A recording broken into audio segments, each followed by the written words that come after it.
సరైన సమయంలో సరైన నిర్ణయం సత్ఫలితాలను ఇస్తుంది అంటారు.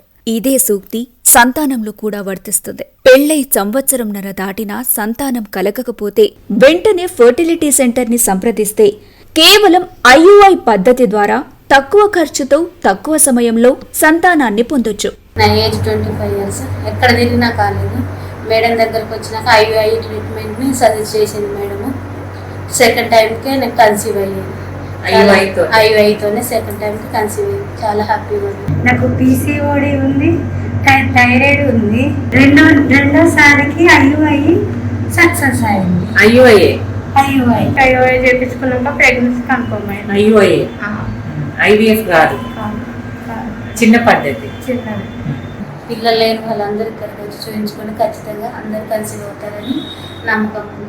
అలాగే స్త్రీలకు వయసు 30 సంవత్సరాలలోపున్న IUI పద్ధతి ద్వారా ప్రెగ్నెన్సీ వచ్చే అవకాశం ఎక్కువ శాతం ఉంది అంటున్నారు డాక్టర్ పద్మజ గారు. IUIలోనే ఫస్ట్ టైం వచ్చింది అంటే IUI కూడా చాలా సక్సెస్ ఉంటాయి, కానీ సెంటర్ ఇంపార్టెంట్.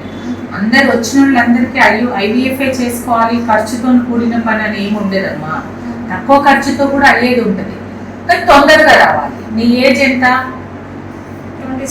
27. అదే 30 years లోపు వస్తే IUIలో ప్రెగ్నెన్సీలు వచ్చేస్తాయి. అందరు మా దగ్గరకు వచ్చే వాళ్ళందరూ పెళ్ళై 15 ఏళ్ళు, 20 ఏళ్ళు, 30 ఏళ్ళు దాటింది మాకు 35 ఏళ్ళు అని వస్తే వాళ్ళకి రావడం IUIలో రావడం కష్టం. IUI ఇంట్రాయూటరైన్ ఇన్సెమినేషన్ అనే పేరులోని దీని సారాంశం మొత్తం ఉంది. ఈ IUI ట్రీట్మెంట్ అనేది దంపతుల్లోని సంతానలేమిని క్యూర్ చేసేందుకు ఉపయోగపడుతుంది.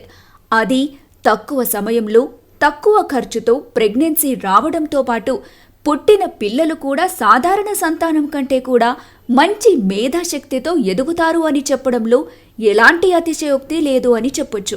అదే IUI గానీ IVF పిల్లలు గానీ హుషారు ఉంటారు, ఇంటెలిజెంట్ పిల్లలు. ఇంకా చిన్నది ఇది. మామూలుగా పెద్ద పిల్లలు నా దగ్గర తీసుకొస్తారు. ఇంజనీరింగ్ అయిపోయిన పిల్లలు కూడా ఉన్నారు మన దగ్గర పుట్టిన వాళ్ళు. అందరు క్లాస్ ఫస్ట్ అనే చెప్తారు. క్లాస్ ఫస్ట్ అంటారు.